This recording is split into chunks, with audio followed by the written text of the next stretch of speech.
Hello, my name is Michael Berger, and I have an associate's degree in mechanical engineering and a bachelor's degree in digital science. I have a certificate in AutoCAD and cybersecurity. I work as a student IT assistant at the University of Akron, a math tutor at Stark State College, SMT operator at Airborne Electronics, and as a student team leader at Kent State University in the Federated Desktop Support Department. And my name is Gregory Hess. I have a bachelor's degree in digital sciences from Kent State University. I have a Test-Out Security Pro certification, as well as numerous certifications through LinkedIn courses. I've held numerous IT positions in end-user support across Kent State, Beechwood Systems, and Northeast Ohio, and in my local area, in local town of Northeast Ohio, as I reside. And I'm en route to a rotational in Brooklyn, Ohio, this coming summer. As of February of 2023, I reside at a business analyst position in my current company in a bank in the Ohio area.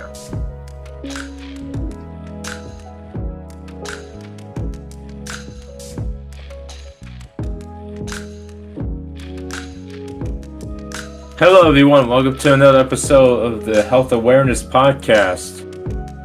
We have a jam-packed episode here right now with, and the time day of recording is April 23rd of 2023. I'm your host Gregory, here with my co-host Mike, here to talk to you about a jam-packed episode about the importance of sleep and rest. But I'm excited to be here. I'm excited to be here, Greg. Are you excited? Oh yeah, I feel like it's a relevant time to talk about this for me, as twice now I've had troubles with just sleeping, but it's been good recently. But I remember back in July and August I was struggling a bit. I feel like this is one of the more important, and we already iterated in our first episode of the podcast how important drinking water is, sleep, and exercise. But we really wanted to take a deeper dive into the most three important things for your brain, which what I just said is the water, sleep, and exercise. So we want to take a deep dive into sleep today and just kind of go over some of the myths and kind of give you guys the most up-to-date information on some of the myths and just other concerns and questions that we had and did some research on and came up with the most accurate answers we could find.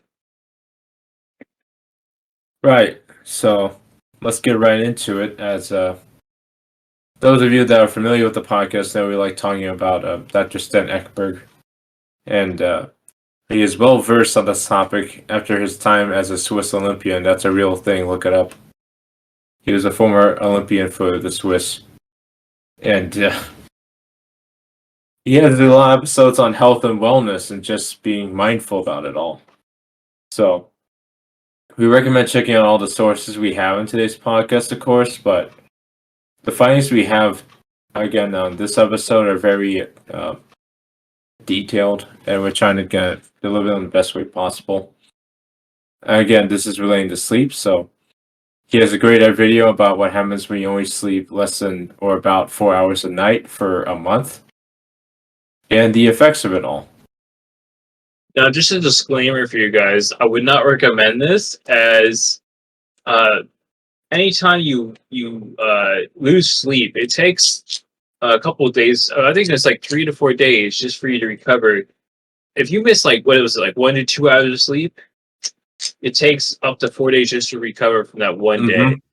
So imagine doing this for a whole month. Your body's just in constant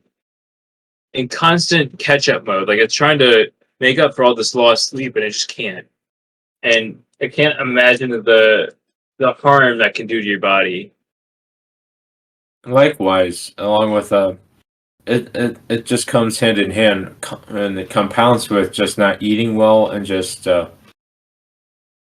not having the best of things around your other things in your health and wellness in your life. So some of the short-term effects within just 18 to 24 hours of getting no rest, next to no rest, is the effect of just getting fatigued across your entire body, because your your body likes to repair itself as you sleep, and the less sleep, the less repair or no repair your body does overnight, such as repairing the DNA as well as HGH hormone that helps grow everything in your body, One as thing well he as talked about, yourself.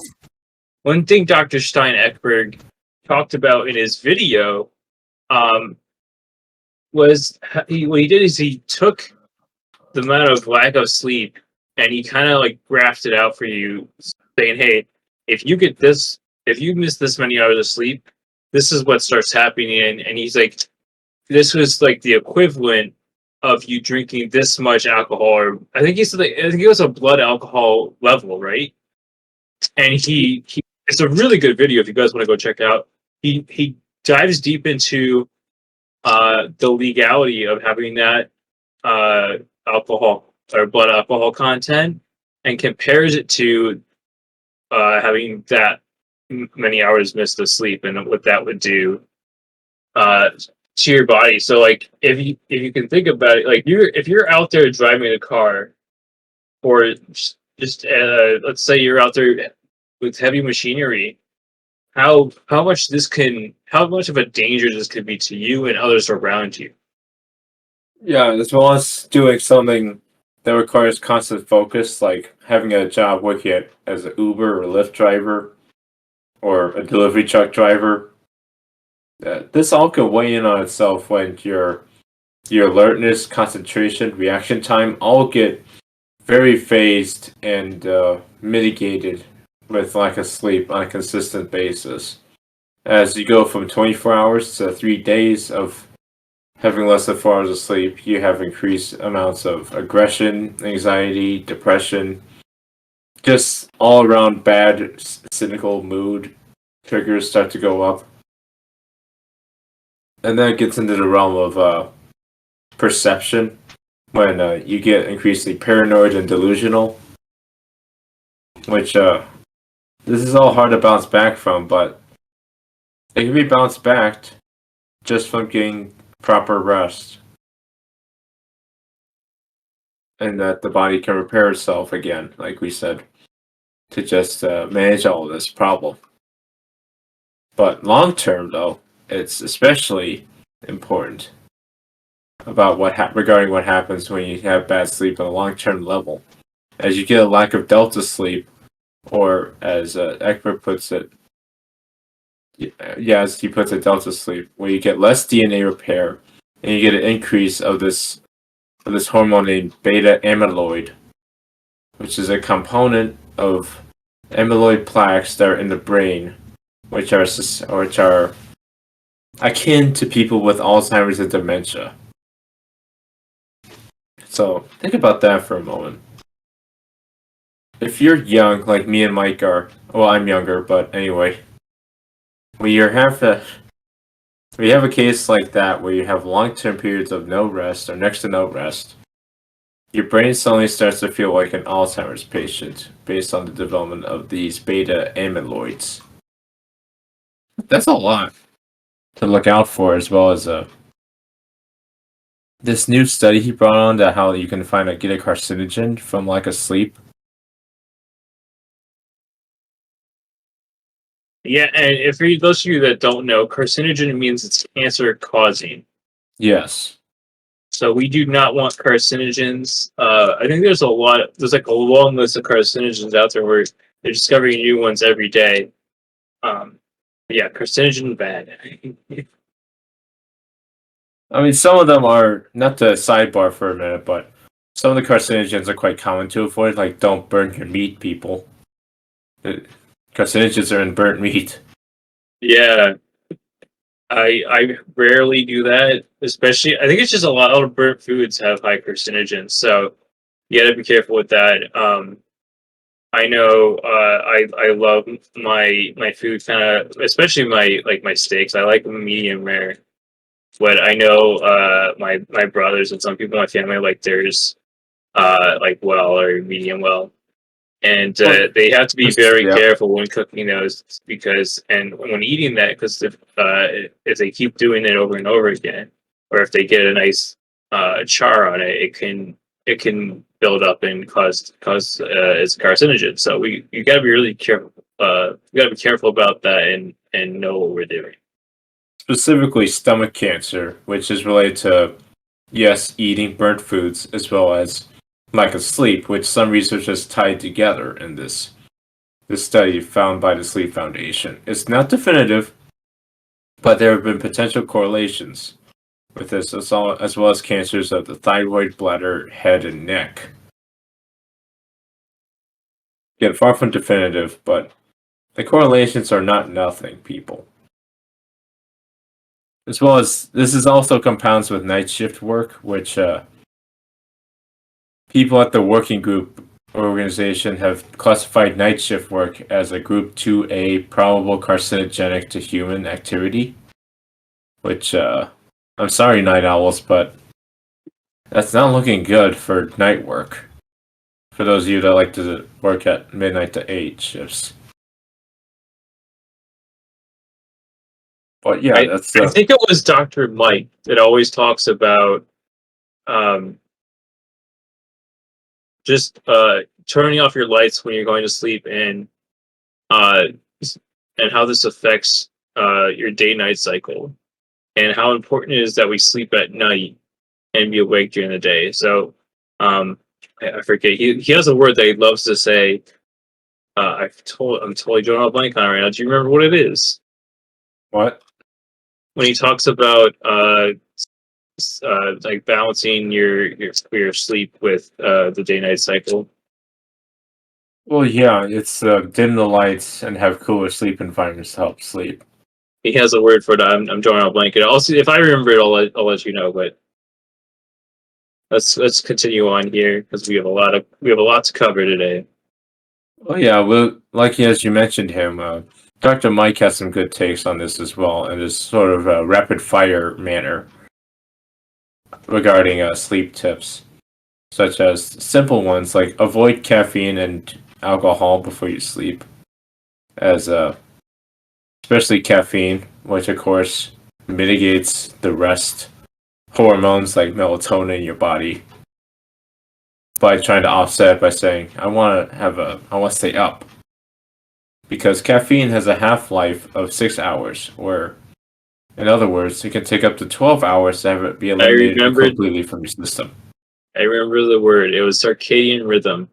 Yeah, he uses it all the time, and we love Dr. Mike, and he has a lot of good information, but he loves to use the circadian rhythm just to explain your day night cycle and how you should be sleeping and all that. But to go more into what you were talking about is these fast tips for falling asleep fast is if you're taking naps during the day, try and keep it to a minimum and try and keep it between I've been told between 15 and 45 minutes. I think Dr. Mike says between 15 and 30 minutes. yeah, that's what I gathered also. But I just try not to nap at all, because napping to me offsets my circadian rhythm when I actually do try to go to sleep for the next day. There's some interesting research out there about taking naps throughout the day and how helpful it is when you're trying to get work done and how it can just kind of give you a refresh. So if you're keeping I would say between 15 and 35 minutes, maybe once a day is not bad.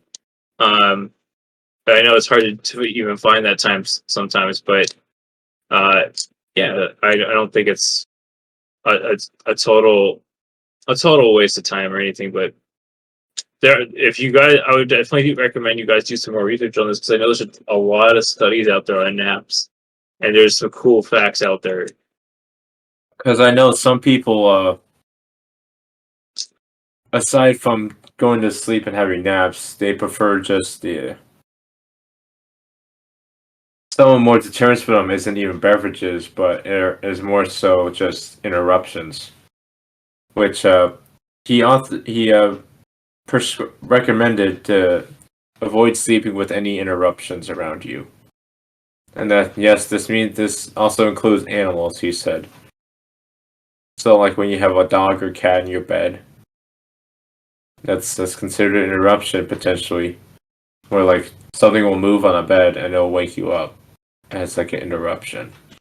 As well as being able to just make sure that you put your phone away when you're trying to sleep. As again, blue light is harmful to the eyes, as I personally know this best, as I've been to the eye doctor twice already this year.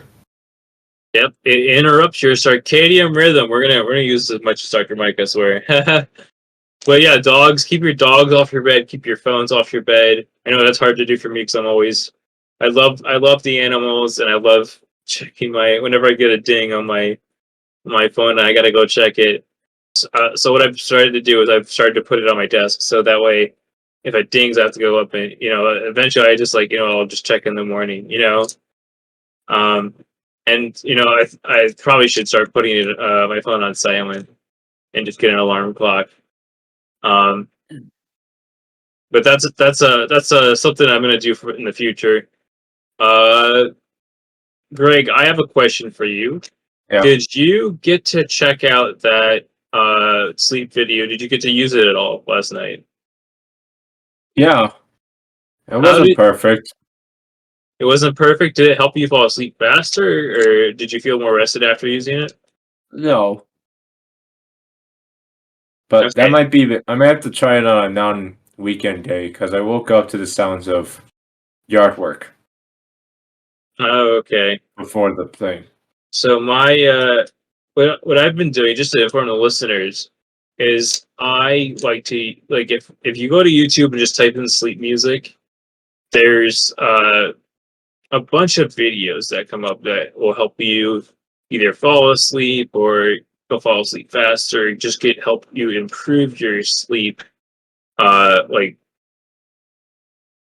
I would just say your habits, improve your sleep habits. And some of the research I did on this, because I was recommended as the listening to music before I went to sleep, and I wasn't sure what to do, so I just typed in sleep music into YouTube, and a bunch of just calming music came up, and I'm like, okay, I'll try this, and it worked really well for me. For me, it helped me get to sleep faster. I felt more rested when I woke up. And then from the research I did, they said that it doesn't have to be just the sleep music that you find on YouTube. It can be anything from 60 to 100 BPM, as long as it doesn't have a lot of strong emotions in it, and the music's relaxing enough to help you fall asleep faster. Then you can use it. You could make a little sleep playlist to help you get to sleep faster. And I would definitely recommend to our listeners to go out there and check out the sleep music or make a sleep playlist and give it a try. Just it doesn't hurt to try. It's always good to improve on your sleep.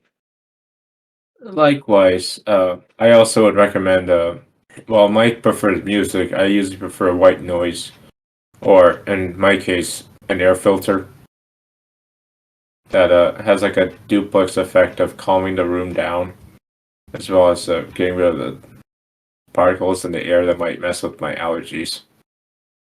But it makes a noise, so in a weird way, it also couples as a white noise machine. So if music isn't your thing, and you get too immersed into it, and I don't know, it messes with you trying to calm down, I recommend white noise machines, but you can also look up videos on that as well. But before we get into that,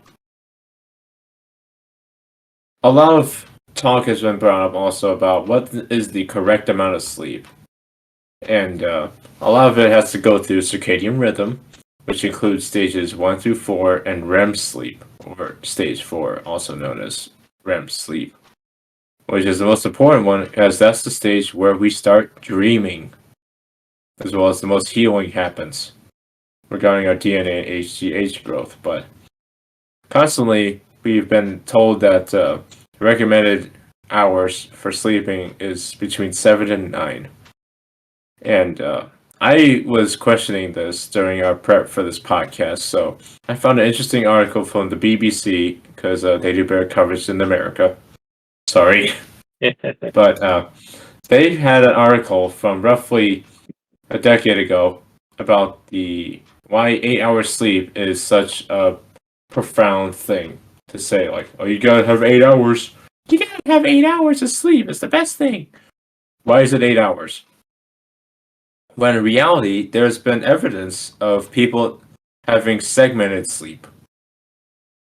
Many centuries ago, actually, they had segmented sleep back in the times of yore, as some people would call it, with people like Roger Eckrich, historian of Virginia Tech, publishing a paper which documented 16 years of research, revealing a wealth of historical evidence that humans used to sleep in two distinct chunks.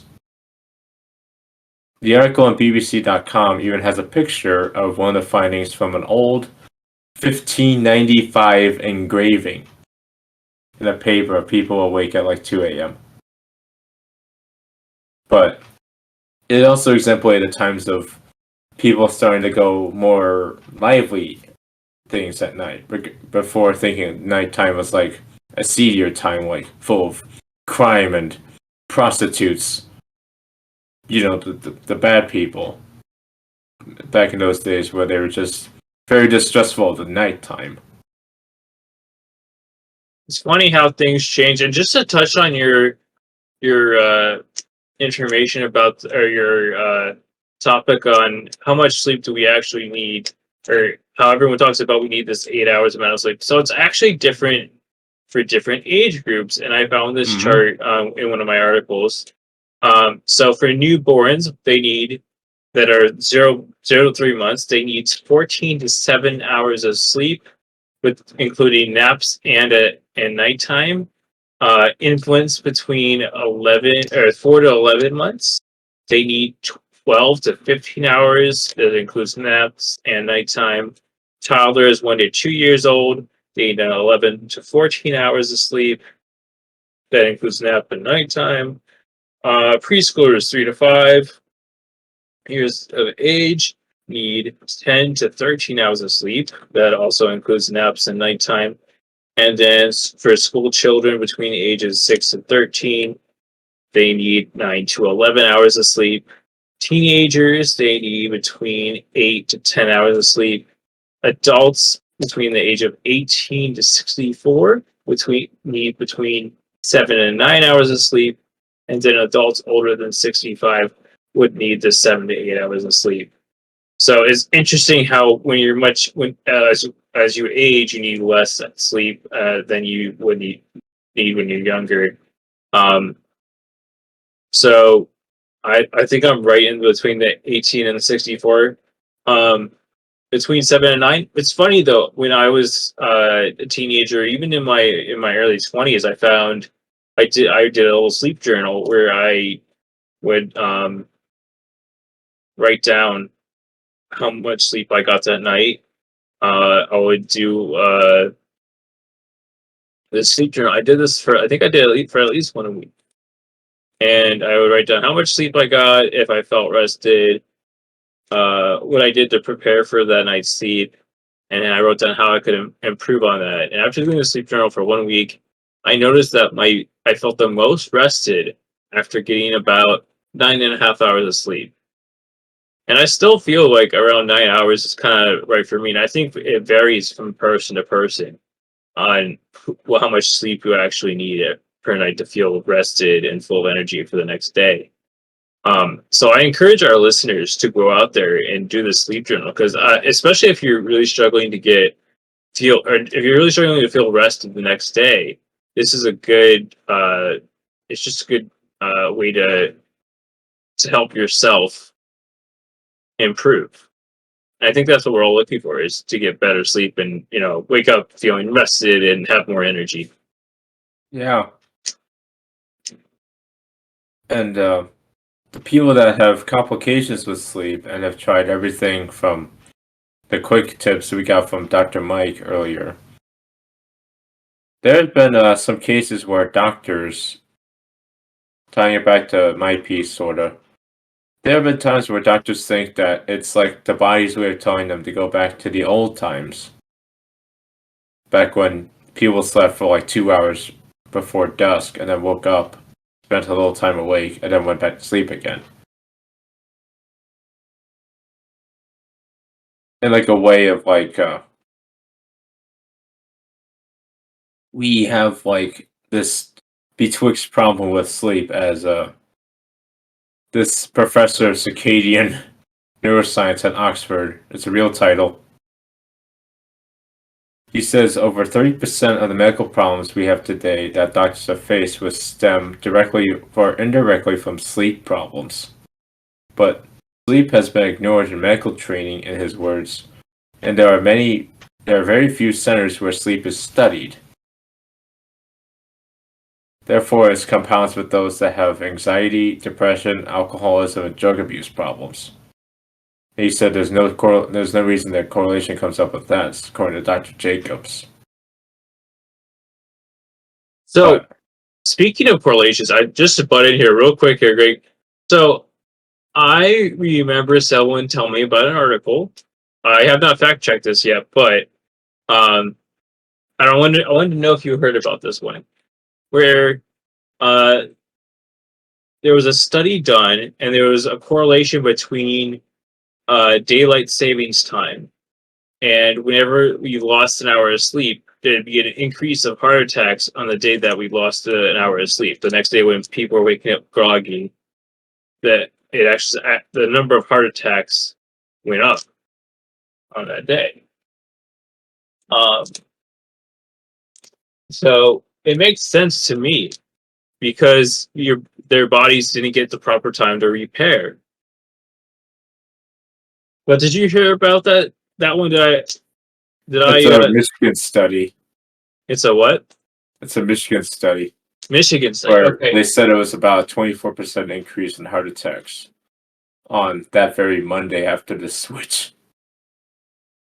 Yeah, that's why there have been calls to end it. Right. Recently in Congress, which, granted, this is the podcast where we talk about that, but I just wanted to bring it up for our listeners. Yeah, this is an important. This is just something to kind of give our listeners a frame of reference on how important getting the proper amount of sleep is. So, just with numbers, you could tell how, like, if people are having heart attacks because you're not getting that extra hour of sleep, then I wanted to encourage people to really take a look at their own lives and be like, hey, how can I make sure that I get the proper amount of sleep? Anyway, exactly. Sorry, back to what you were talking about. I'm kind of just butting in today. But yeah, I didn't really have much to bounce off of that one piece again. I just want everyone to look at this critique of the 8-hour sleep. A piece is called "The Myth of the 8-Hour Sleep" by BBC, and even talks about how nightlife sort of started in a way, which was back when the United States wasn't a thing. Granted, where our nightlife is more messed up than it over there in Europe. Because unlike back then, we still have prostitutes here. And crime, which Europe said, according to them, they were worried about that in the 17th century, where they said, I want to go outside. There was like poor people out there. And criminals, which is actually quoted from 17th century France. So, get mad at them. I'm just quoting them. But, he also documented this guy, Eckridge. He attributes the initial shift away from segmented sleep to improvements in just the simple things like street lighting, domestic lighting, and also the surge of coffee houses after immigrants from Europe came to the States, which were sometimes 24/7. What's in coffee houses? Caffeine. As the night became a place of legitimate activity, the length of time people could dedicate to resting decreased, as well as the whole segmented sleep bimodal pattern that was suggested that they did back in the 16th and even 15th century as far back, where people would have a waking period after the first period of sleep, where they would often get up, smoke tobacco, talk to friends and neighbors, go to the toilet, and some even had sleep, would read and would write, prayed, or have coitus, or sexual intercourse, as a doctor's journal from 16th century France even advised couples that are trying to conceive to do it after a long day's labor. This is real. So what they're saying is after a long day's labor, it's harder to conceive than it is after you've slept. Yeah, the doctor's manual cites that you should do it after the first sleep, where you can have more enjoyment and do it better. So that might be good advice for anyone trying to conceive. Make sure that you're rested. I think that's some good advice for people out there trying to conceive. But let's jump into so there are some myth busting questions we have here.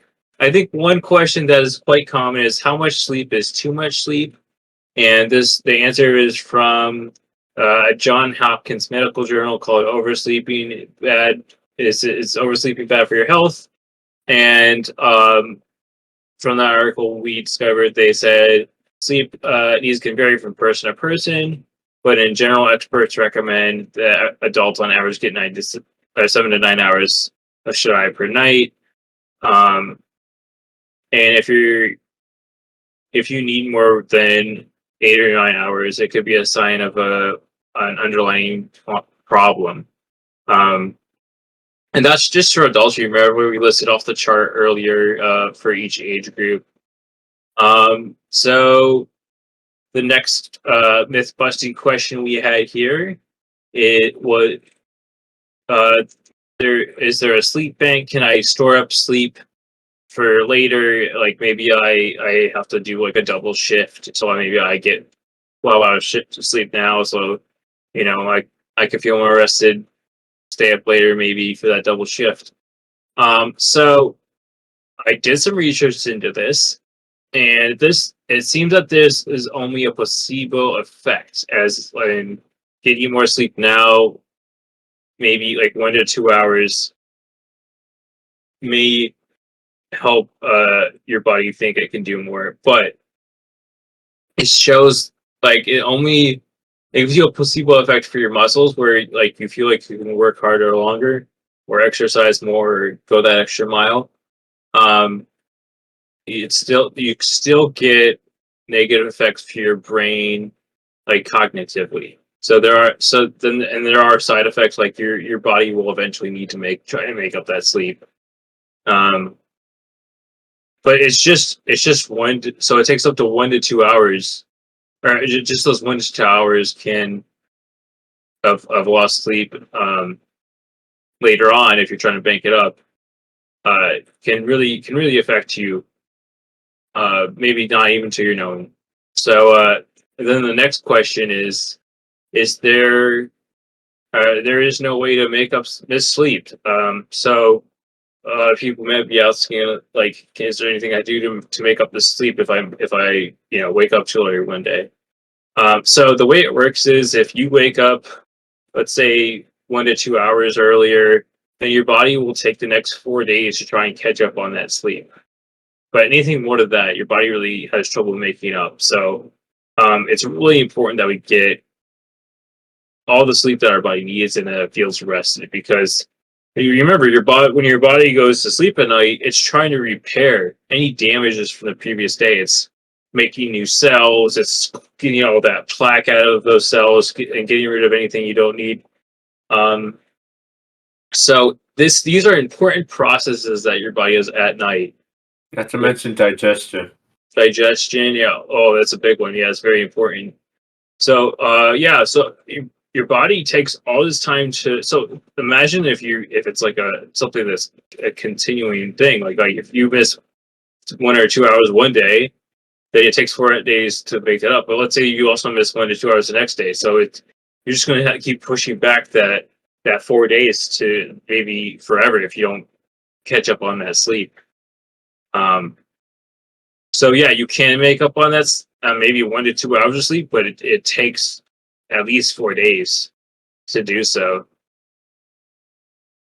That's 4 days of adequate rest, not of the same. Right, 4 days of adequate rest, and during those 4 days, your body might not be at its best. So it's definitely highly not recommended that you miss any hours of sleep if possible. And how can the lack of sleep affect us? Is another one of those questions that we get a lot. So it affects your reflexes. It reflects you cognitively.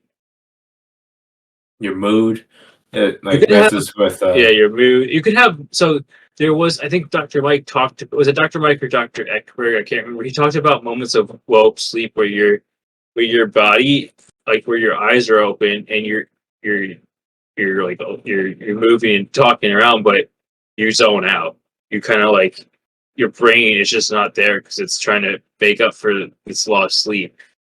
And this is very dangerous, especially if you're operating heavy machinery, driving, just any time when you're like even just walking down the stairs, it can be very dangerous. If you're just not fully there. at top. That's coupled with problems like sleep paralysis, apnea So that yeah, could arise from difficulty with sleeping. another thing is, so just missing 1 night of sleep can affect. I used to think it was 3 days because I was told many years ago when I was high school that it was 3 days, but I think research shows now it's up to 4 days. That missing 1 night of having 1 night of bad sleep or not sleeping for 1 night can affect you for many days after. Because I think the studies used to show that it was 3 days, but I think it's more like between 3 and 4 now, is what they're saying. Yeah, it's just much like our time. Sleep has to be managed as well with Right. how things codependently act upon each other, and therefore it's just another factor that we have to just gotta stay healthy and keep a watchful eye over. I As agree. even And though nightlife is always fun and exciting, as well as catching up on what your weird relatives are doing over the summer. Sometimes so rest is more important. to wrap things up, Greg, I think we just recommend that everyone tries sleep music, make a little sleep playlist maybe. Uh, Go out there, try and do a sleep journal if you guys have the time. I definitely recommend it. It helped me when I was younger, and I think everyone should stay happy and stay healthy. Yeah, just be sure to give us some feedback. We're not afraid of it. Like, And share, and comment. And we will we will include all the links in the episode. So if you guys want to read up on any of the articles, feel free to. And we'll also include the